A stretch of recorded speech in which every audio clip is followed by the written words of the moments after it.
BBC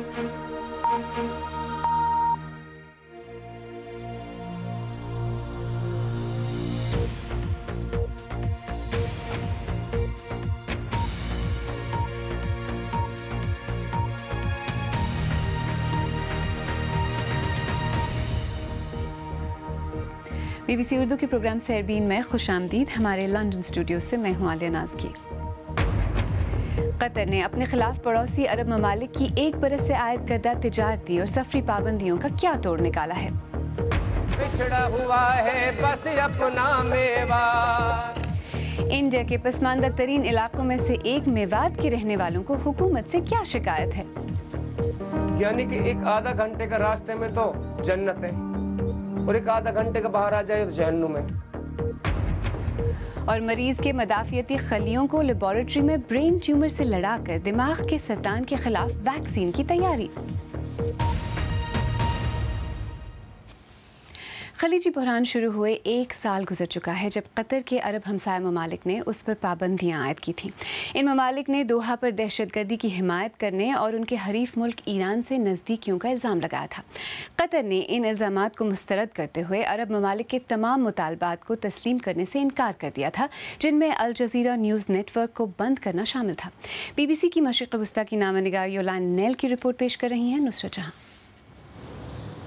बावकार और रौबदार Qatar में बहुत से लोग बास को कौमी अलामत के तौर पर देखते हैं, लेकिन अब एक नई कौमी अलामत है जो कतर की नाकाबंदी से ज़रूरी अशिया की कमी के बाद वजूद में आई। दूर रेगिस्तान में एयर कंडीशन बाड़ा 1 साल पहले तक नहीं था। इस एयर कंडीशन फार्म में अब 10,000 गायें हैं। ये सब बहुत ही कम वक्त में हुआ। लोग कहते थे ये मुमकिन नहीं है, लेकिन हमने कर दिखाया। इनमें से ज़्यादातर आला नस्ल की गायें अमेरिका से लाई गई हैं। इससे जाहिर होता है कि पिछले साल सऊदी अरब और उसके इत्तेहादियों की जानिब से सफरी और तिजारती बायकॉट के बाद भी दौलत और कुव्वत इरादी के सहारे कतर डटा हुआ है। ये छोटा सा मुल्क अब 2022 के वर्ल्ड कप की मेज़बानी की तैयारियां कर रहा है और ख़ुद को आलमी सतह पर बड़ा खिलाड़ी देखना चाहता है, लेकिन खलीजी रियासतों में से कुछ के साथ उसके इख्तलाफात चले आ रहे हैं। दोहा में अंधेरे के बाद भी रास्ता भटकने के कोई आसार नहीं है और हुब्बुल वतनी का एहसास वाज़े तौर पर देखा जा सकता है। कतरी अपने अमीर के साथ खड़े नजर आ रहे हैं, जो खलीज के सबसे नौजवान हुक्मरान हैं। 84 साल के साद अल जासिम ने एक ज़माना देखा है। कतर के दौलतमंद होने से पहले वो समंदर से मोती निकालकर रोजी कमाते थे। ये मेरा मुल्क है, मुझे अपने वतन से मोहब्बत है। मुझे मालूम है ये दूसरों से 100 गुना बेहतर है। हम खुद पर इन्हिसार करते हैं, हमें दूसरे ममालिक से कुछ नहीं चाहिए। इस बहरान के 1 साल बाद भी कतर जिस तरह से अपने हमसायों के मुतालबात के खिलाफ डटा हुआ है, वो कुछ के लिए हैरानी का बाइस है, जिससे ताकत का तवाज़ुन तो बदला है, लेकिन खित्ते में अदम इस्तेहकाम में मज़ीद इजाफा हुआ है। योलान नेल की रिपोर्ट आपने देखी। उन्होंने इसी तनाजुर में कतर के वज़ीर ख़ारजा मोहम्मद बिन अब्दुर्रहमान अल सानी से बात की और पूछा कि हमसाया ममालिक से ताल्लुकात मुनक़ता किए जाने के 1 बरस बाद कतर कहाँ खड़ा है। After 1 year, Qatar remain in its position, still open for the dialogue and still calling. 1 बरस बाद भी कतर अपने मौक़िफ़ पर कायम और डायलॉग के लिए तैयार है। हम अब भी दूसरे ममालिक से राब्ते में हैं ताकि उनकी शिकायत जान सकें। But Qatar became more resilient, stronger. Qatar ज़्यादा मजबूत हुआ है और कई ममालिक जैसा कि अमरीका, यूरोप और एशियाई ममालिक के साथ स्ट्रेटेजिक ताल्लुकात कायम किए हैं। हमारी मईशत ज़्यादा लचकदार और हमारी पैदावार गुज़िश्ता बरस से कहीं ज़्यादा है। लेकिन वो इल्ज़ामात तो अभी अपनी जगह कायम है कि कतर दूसरे ममालिक के मामलात में दखल अंदाजी करता है और शिद्दत पसंदों की मुआवनत करता है। Well, this accusation has been false accusation. ये झूठे इल्ज़ामात हैं। कतर तो शिद्दत पसंदी के खिलाफ लड़ाई में मरकजी किरदार अदा कर रहा है। कतर ने शिद्दत पसंदों और उनकी माली मावनत करने वालों के खिलाफ सख्त इक़दाम किए हैं। And regarding Qatar intervention and meddling in other countries' affairs, this is totally. और जहाँ तक दूसरे ममालिक में मुदाखलत की बात है तो ये भी झूठा इल्ज़ाम है। कतर ने जो भी किया असूलों और सिक्योरिटी काउंसिल की करारदाद के मुताबिक किया है। आपके अरब भाई आपके साथ ऐसा सलूक क्यों कर रहे हैं? The main problem they have, the blockading states have, they don't accept the difference. हमारी नाकाबंदी करने वाली रियासतों का मसला ये है कि वो फ़र्क को तस्लीम नहीं करते। कोई उनसे मुख्तलिफ हो तो वो इसे दहशतगर्द कहने लगते हैं। अहम चीज़ ये है कि वो रियासतें खित्ते में अपनी हुक्मरानी चाहती हैं। वो उस मुल्क को तस्लीम नहीं कर सकते जो उनकी पॉलिसियों को सही या गलत कहे। वो चाहते हैं कि वो जो सही समझें हमारा मुल्क उसे कबूल करे। They want our country to embrace whatever they see is right. Trump इंतजामिया अब खलीजी ममालिक के इत्तेहाद की बात कर रही है। अब अमेरिका का रद्द-ए-अमल क्या होना चाहिए? Everybody from this blockade, from this crisis, is losing. इस नाकाबंदी और बहरान में शामिल हर किसी को नुकसान हो रहा है। कोई फाते नहीं और ना होगा। अगर वो इस मुहासरे से फतह हासिल करना चाहते हैं, कतर की खुद मुख्तारी की बात या उसकी सरपरस्ती करना चाहते हैं, तो ऐसा कभी नहीं होगा। और अमेरिका ये अच्छी तरह समझता है, खित्ते के चैलेंजेस समझता है और इसे ज़रूरत है कि GCC मुत्तहिद रहे। हम अमेरिका और अरब ममालिक से ईरान का बहुत जिक्र सुनते हैं। आप और कतर ईरान को कैसे देखते हैं? First of all, Iran is our neighbor. We are not living thousands of miles away from them. सबसे पहले ये कि ईरान हमारा हमसाया है। हम उनसे हज़ारों मील दूर नहीं रहते। हमारी सरहद उनसे मुत्तसिल है और हम यहाँ कतर में अपनी सबसे बड़ी गैस फील्ड उनसे शेयर करते हैं। Our airspace is blockaded by our neighbors. हमारे हमसायों ने हमारे लिए फ़ज़ाई रास्ते बंद कर रखे हैं।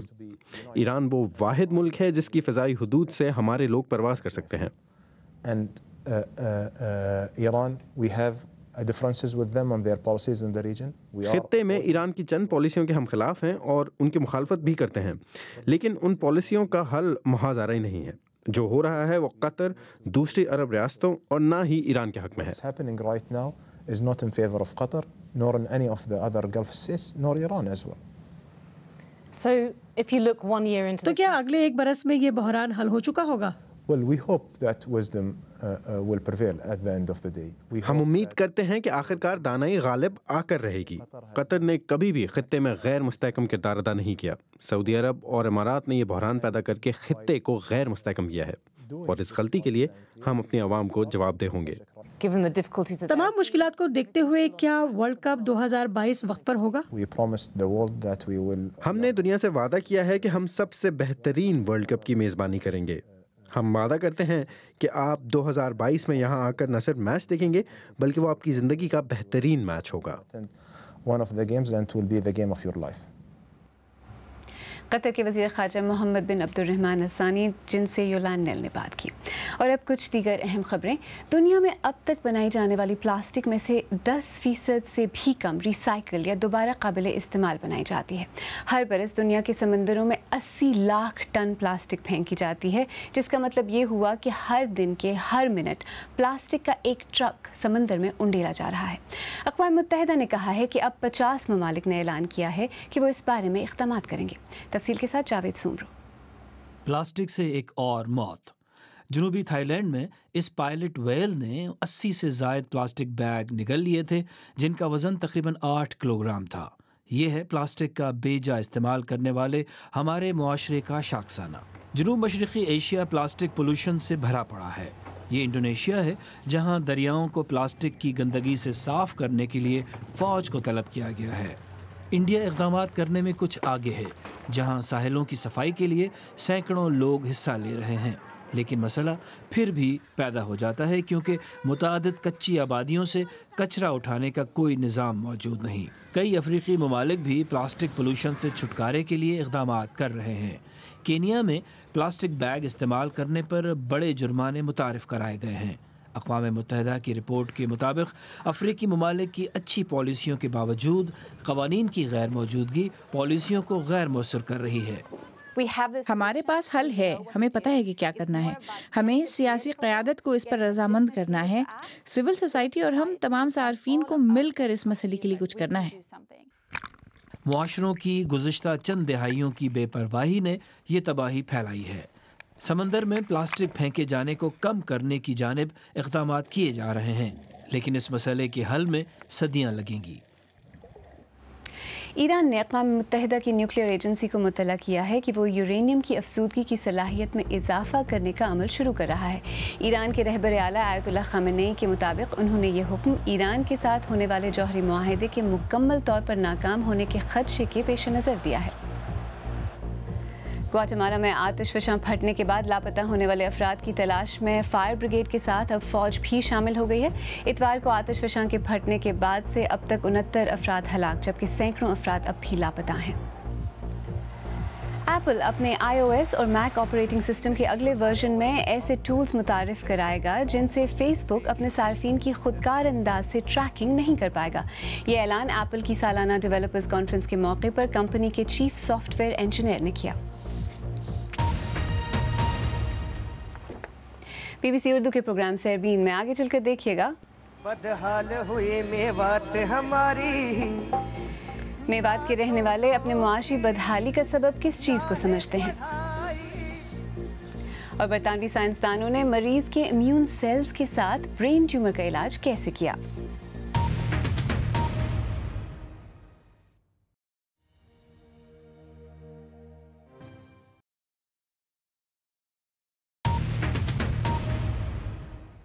BBC उर्दू के प्रोग्राम सरबीन में एक बार फिर खुशामदीद। मैं हूँ आलिया नाज़की।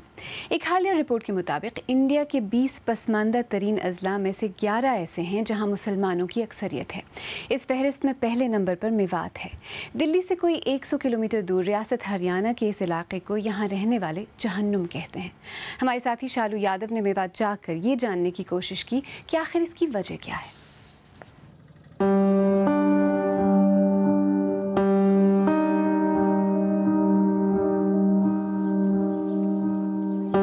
सबसे बड़ा ड्रामा यही है कि हम दिल्ली के नजदीक स्वर्ग और नरक एक आधा घंटे के रास्ते में हो गए। यानी कि एक आधा घंटे का रास्ते में तो जन्नत है और एक आधा घंटे का बाहर आ जाए तो जहन्नुम है।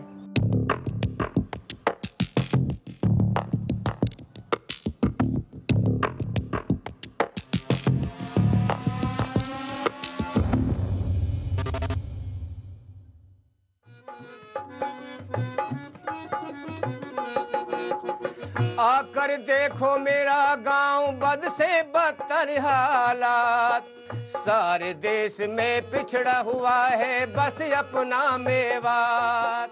सिर्फ हमारे यहाँ के लोगों को 50 आदमी कहो तो बेचारे बगैर रोजगार के गांव की दुकानों में बैठे हैं।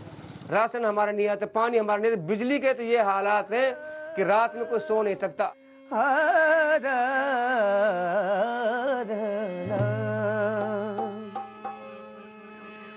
बदहाल हो गई, बदहाल हुई मेवात हमारी, ना तो नौकरी ना है पढ़ाई, घर घर बेरोजगारी आई, घर घर बेरोजगारी आई।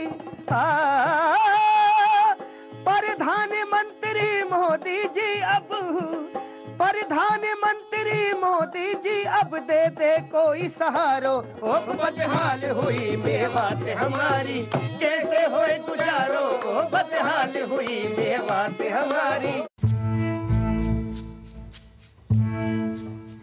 अस्सलाम वालेकुम साथियों, आप सुन रहे हैं आपका अपना सामुदायिक रेडियो रेडियो मेवात सिर्फ और सिर्फ 90.4 FM पर। साथियों, जैसे कि 4 बज चुके हैं और 4 बजते ही आपके बीच में आपका पसंदीदा कार्यक्रम। गांव में स्कूल ना 8 तक ही है, तो ज्यादा जितनी भी लड़की पढ़ी है ना 8 ही पढ़ी है वो गांव की। जो मदरसा है ना, मदरसों में ये कहते हैं कि हम जो मुसलमान लड़कियां हैं उनसे कि तुम पढ़ाई कर कर क्या करोगी, हमारा जो दीन है उसमें तो पर्दे में रहने के लिए कहा गया है। लड़की लिए तो सबसे ज्यादा जरूरी है। लड़की तो एक पढ़ी रहेगी तो कम से कम अगर वक्त शादी होगी, पढ़ाई रहेगी तो अपने अधिकारण के बारे में वापस तो रहेगी। क्या ये मेवात के जो मुसलमान या हिंदू भाई जो रहते हैं, जो भी यहाँ रहते हैं, क्या वो हिंदुस्तानी नहीं है? पहलू और जुनेद बेवजह खून बहाया जाता है, बेवजह खून बहाया। हम सच्चे हिंदुस्तानी हैं। हम कम से कम लोगों की सोच में होती है ये बात, चाहे हो 25%, लेकिन सोच में होती ज़रूर है। अगर भाई हम लोग या तो मुसलमान है इसलिए हमारा कुछ नहीं होता, नहीं तो सर और तो कोई झगड़ा भी नहीं है। बस मेरा मेवात सारे देश में पिछड़ा हुआ है, बस मेरा मेवात सारे देश में पिछड़ा हुआ है, बस मेरा मेवात। और साइंसदानों ने दिमाग के सबसे सख्त कैंसर के इलाज में एक नई वैक्सीन के जरिए गैर मामूली नताइज हासिल किए हैं। ग्लियोब्लास्टोमा के रवायती इलाज में ट्यूमर निकालने के बाद रेडियो और कीमोथेरेपी की जाती है। इस नई वैक्सीन के इलाज में शामिल करने से कुछ मरीजों की ज़िंदगी में 6 माह तक इजाफा हुआ है। फर्गस वॉल्श की रिपोर्ट पेश कर रहे हैं खालिद करामत। ये ग्लियोब्लास्टोमा है। ये नाइजल के दिमाग में 3 साल पहले तशखीस में नजर आया। अब इसके कोई आसार बाकी नहीं। नाइजल लंदन के किंग्स कॉलेज अस्पताल में मरीज हैं। वो उन 300 से ज़्यादा अफराद में शामिल हैं जो एक तजर्बे का हिस्सा हैं जिसमें हर मरीज के लिए ख़ास वैक्सीन तैयार की जाती है। इंटरनेट पर खौफनाक कहानियां सुनने में आती हैं और फिर जिंदा बच जाने की शरह भी तो ज्यादा नहीं। कोई भी चीज मददगार साबित हो तो आप उसे हाथों हाथ लेते हैं। सच तो ये है कि इस तजर्बे का हिस्सा बनना मेरी खुशकिस्मती है। इस तजर्बे में शामिल अफराद औसतन 17 से 23 माह जिंदा रहे। 3 में से एक 40 माह तक जिंदा रहे और चंद मरीज तो 7 साल बाद भी जिंदा हैं। ये इलाज कैसे काम करता है? सबसे पहले सर्जन मरीज की रसोली या ट्यूमर निकालते हैं। फिर इसमें मरीज के इम्यून सेल्स या मुदाफ़ती निज़ाम के खुलिये शामिल कर दिए जाते हैं। दिमाग के बाहर रसोली जिस्म के मुदाफ़ती निज़ाम का मुकाबला नहीं कर पाती और मुदाफ़ती खुलिये ट्यूमर पर हमला करना सीख लेते हैं। फिर इन मुदाफ़ती खुलियों को मरीज के लिए मखसूस वैक्सीन के तौर पर इस्तेमाल किया जाता है।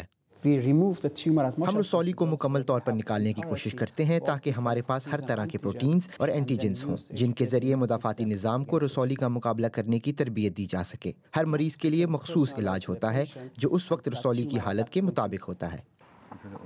केट चार्ल्स इस तजर्बे का हिस्सा नहीं थी। उन्होंने 3 साल पहले निजी तौर पर इस वैक्सीन का खर्चा बर्दाश्त किया। उन्हें हर 6 माह बाद इंजेक्शन लगता है और अब तक रसूली के दोबारा बनने के कोई आसार नहीं हैं। इसका मतलब है कि मेरे बेटे जेकब की माँ और मेरे शौहर जय की बीवी उनके पास रहेगी। मैं जीता जागता सबूत हूँ कि 6 माह से ज़्यादा जिंदा रहा जा सकता है। यूके में हर साल 3000 अफराद में ग्लियोब्लास्टोमा की तशखीस होती है। इम्यूनोथेरेपी या मरीज ही के मुदाफ़ती निज़ाम को इस्तेमाल करने वाली मौसर वैक्सीन दिमाग के सरतान के इलाज में अहम संग मील साबित हो सकती है। फर्गस वॉल्श की रिपोर्ट। अगर आप चाहें तो मुझसे ट्विटर पर भी रब्ता कर सकते हैं। मेरा ट्विटर हैंडल है @आलिया नाज़ की। इसके साथ ही सरबीन इख्तिताम को पहुंचा। आलिया नाज़ की को इजाज़त दीजिए।